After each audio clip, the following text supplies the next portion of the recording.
In the world of college football, few topics ignite as much debate as the hype surrounding highly touted quarterbacks. And this past weekend, Texas's Arch Manning found himself squarely in the spotlight for all the wrong reasons. But here's where it gets controversial. Was the backlash justified, or are we missing the bigger picture?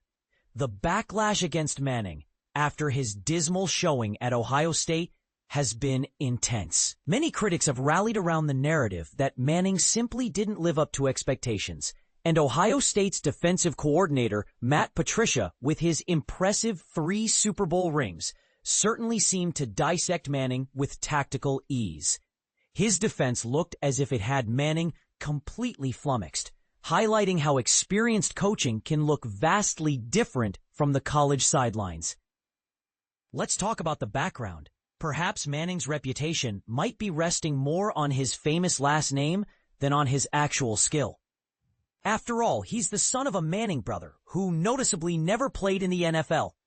Some suggest that this family connection might have inflated expectations beyond what he's been able to deliver so far. In the aftermath of his crash and burn performance this past Saturday, a flood of excuses emerged. Supporters declared he's just a kid, despite the fact that Manning is 21 years old, the same age as Penn State's Drew Allar, who looked markedly better in their latest games. Others argued he's inexperienced, even though he had already thrown around 95 college passes before the game. While not an enormous amount of experience, it's enough to suggest that he isn't completely green. And then there's the environment. Facing Ohio State in the horseshoe is notoriously tough. Which is true, that kind of pressure can forge legends or crush them under the weight of expectations. Yet, witnessing Manning's struggles, including errant throws, a costly interception, and a game plan that seemed hesitant to unleash him, makes some wonder whether the hype was ever justified. Manning's performance wasn't just a bad day. It was a clear reflection of where he currently stands. His passes were sailing wildly. He looked confused at crucial moments, and he was rarely able to capitalize on opportunities, even when the game loomed heavily in the balance. He managed just 38 yards in the first 3 quarters, a dismal statistic for a quarterback presumed to be at the top of the college game. Sure, Manning is just a first-year starter. That's often used as a gentle excuse. He's still learning. But given that he's earning $6.8 million through NIL deals, expectations change. When college athletes are essentially professionals, the days of calling them kids seem increasingly outdated.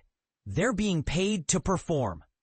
And that adds pressure and raises the stakes. On top of football, Manning has become a fixture in commercials, so much so that during Saturday's broadcast, he appeared more often in ads than actually throwing passes.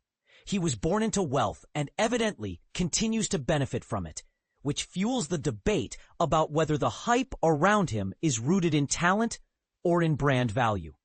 This entire discussion is fueled by the name, Manning. The brand, the legacy, the lofty expectations, all swirl around him. But what if he's not as talented as the spotlight suggests? What if his career is simply a product of opportunity that might not be available if his last name was something like Jones? Or perhaps Manning is talented but simply can't handle the weight of such immense pressure, like Nicolas Cage in a role too big for him.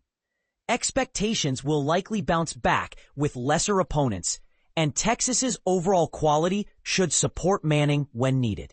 Still, until he can consistently beat top-tier teams and deliver performances that silence critics, questions will linger. It's not just about one game. It's about whether he can rise to the occasion when it truly counts. The kind of moment that leaves a lasting mark in college football history. Now, a quick point of comparison. Drew Allar from Penn State has been impressively better lately, and he's likely to go higher in the NFL draft. If Allar's last name was Manning, would the expectations be the same? Probably not. The name carries weight, and sometimes that weight can be hard to carry. So what do you think? Are we witnessing a genuine star in the making, or simply a victim of his own hype? Share your thoughts below.